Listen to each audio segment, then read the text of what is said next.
Your brain is not your mind. If you think about it, how much does your mind weigh? What temperature is your mind? Where is your mind?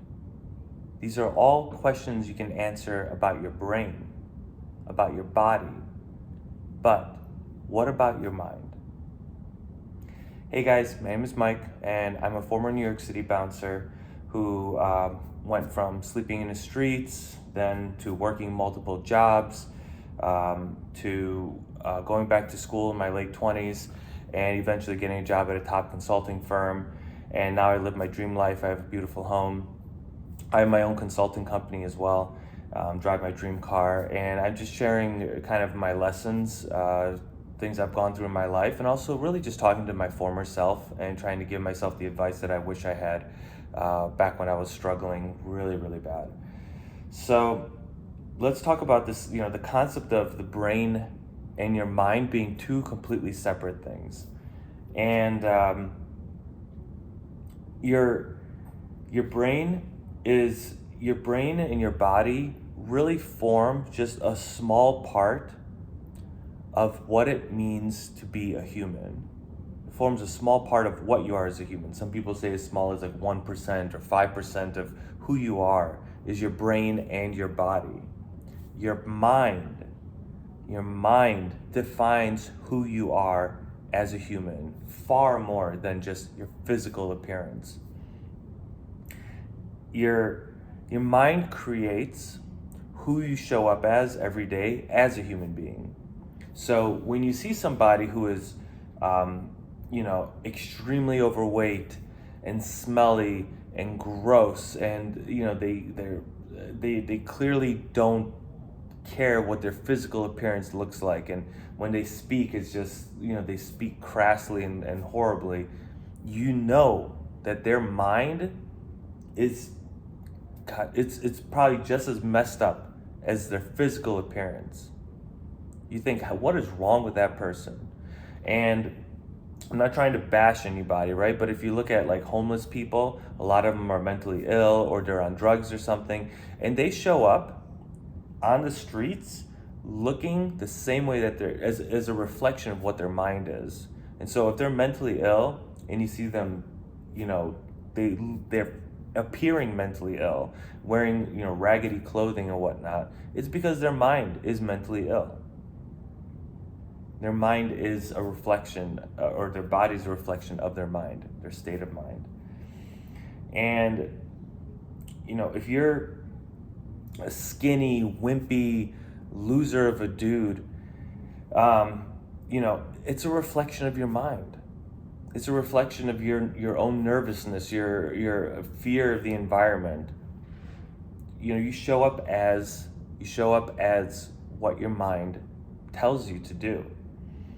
And if you're a powerful Maserati driving corporate lawyer, you're a female dressed in a beautiful, nice, pantsuit, and you got a nice expensive Rolex on, and you're driving a nice white car. It's a reflection of your mind. It's a reflection of discipline, of saying, I'm going to go to the best law schools, I'm going to get a high-powered job, I'm going to make a lot of money, and I'm going to show up as somebody who is very successful and proud of their success, and you must show off that success. It's all a reflection of your mind, right? If your mind wasn't there, if your mind is not there, your mind isn't one of, I want to show success, I want to make a lot of money, I want to be a high-powered lawyer, then you're not going to have those things, and you're not going to be able to reflect those things. And I mean, there's a lot of like celebrities' kids, right? They have more money than that lawyer I just talked about, right? They might be the son of a famous actor or the son of a very wealthy CEO of some big corporation. But a lot of these rich kids, they don't even show up looking that great because their minds are not right. Right? They don't have necessarily the mind of their famous parents, their famous actress mom, or the famous CEO father or whatever, because their minds aren't right. I actually knew somebody who was a very wealthy self-made, is a very wealthy self-made CEO, owner of a furniture store. And back when I used to mow lawns, and I used to mow this guy's property. But when I saw his son come out of the house in his, I mean, this kid clearly was nothing at all like his father. His father had a big, beautiful mansion. We used to mow his property, and it was, beautiful home. The guy was fairly fit, heavily tattooed from like the chin down, looked like a rock star, and he lived like a rock star. But his son was this fat, ugly, overgrown guy who'd come out like at 2 o'clock in the afternoon in his pajamas, with his fat beer belly hanging out, looking completely hungover, completely pale, pasty face, like he'd been up all night doing drugs, playing video games, and masturbating to anime porn. And that was the son, his mind. Even though he had the money, he had far more money than a corporate lawyer or a Harvard educated this or that. His mind was a reflection, or it caused what he looked like. His mind wasn't right. And I'm not shitting on rich kids. It's just sometimes, it could be hard if you're not challenged. If you grow up in the lap of luxury, a lot of kids, they don't know how to handle it. And it's a pretty difficult thing to do. So, another famous example of what I just gave was not a famous example, but a famous example of mind over body are Navy SEALs. They go through the infamous Hell Week training where, there's additional training, far more than just the 1 week of Hell Week. But in Hell Week, they go through extremely demanding physical challenges, lots of training, lots of swimming in the cold ocean waters and getting hypothermia. Some soldiers, they die or are hospitalized in that training because it is so difficult. Most of them will break their legs, they'll break their body parts, they'll break their fingers or whatever because the training is just so tough. But if you can get through it, if you can get your mind through the training, if you can conquer your body and say, sorry, yeah, my leg's broken, but I'm going to continue this because I want to be a Navy SEAL no matter what, then you become a Navy SEAL. And that, of course, is very important because if they're in combat, and it's a small team of guys deep in enemy territory, and there's 4 or 5 Navy SEALs, and they're in a firefight, and a guy gets shot and he gets his leg blown off. If he can control the bleeding, he can't just lay there and become a liability to his team of other, the 3 or 4 other guys he's with and say, that's it, I'm dying, just leave me here, guys. No, he has to be able to continue fighting as much as he can. He has to continue fighting through the pain if he gets shot or gets, like I said, gets your leg blown off or whatever. And a lot of these guys, they actually do that. And I would know, I actually work with a military museum, and I do a lot of I work with a lot of historical stuff that's in the museum, and so I've read a lot of Medal of Honor citations, Silver Star citations, Bronze Star citations. That's what a lot of them read like. A lot of the guys who got Medal of Honors, they did crazy, horrible things, and they died in getting that Medal of Honor. But for them to get it, a lot of them got shot or stabbed or shot multiple times, and they continued doing whatever it was, taking out an enemy machine gun nest or some crazy thing, right? The point is that they overcame their body's physical limitations. Even after being shot once, twice, multiple times, they were still able to continue on and overcome that pain and use their mind to become, one of America's greatest heroes, a Medal of Honor recipient. So, taking this back to a real, practical thing that we all can do, that I'm doing now at least, and you can definitely join me on that journey, is, the 3:40 a.m. wake up times. Getting up super early in the morning.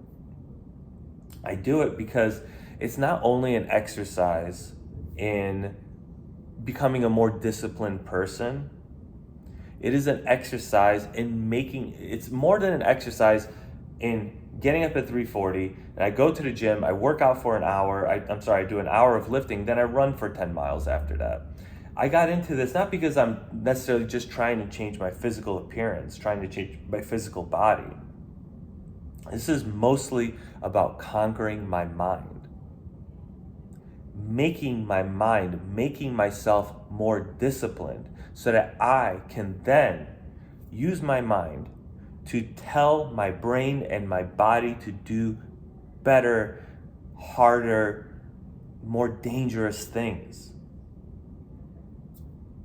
Right? I'm becoming more disciplined.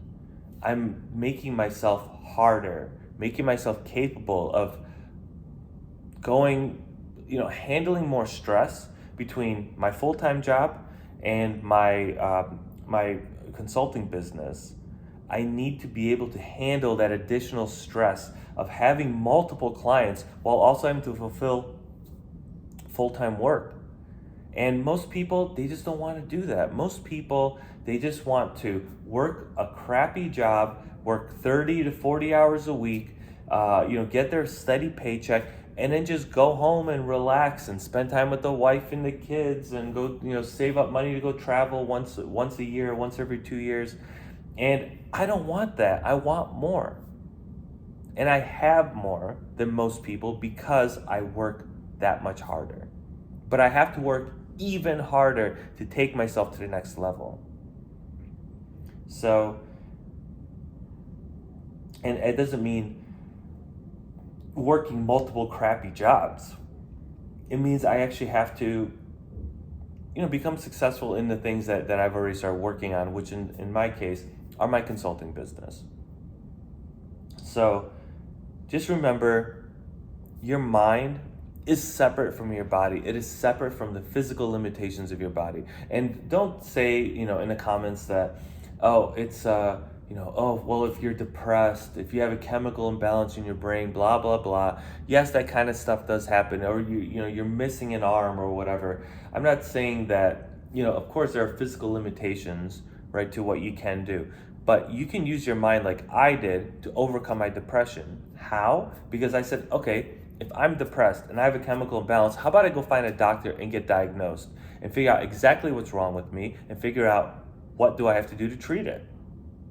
I had to do that. I have family members of mine who are going through the same thing right now. And that's what they have to do. So remember that your mind, it controls your brain, controls your body. You can control your life and your physical reality with your mind. So overcome it. If you have any questions or comments, please leave them in the comments below. Please like and subscribe, and I will see you in the next one.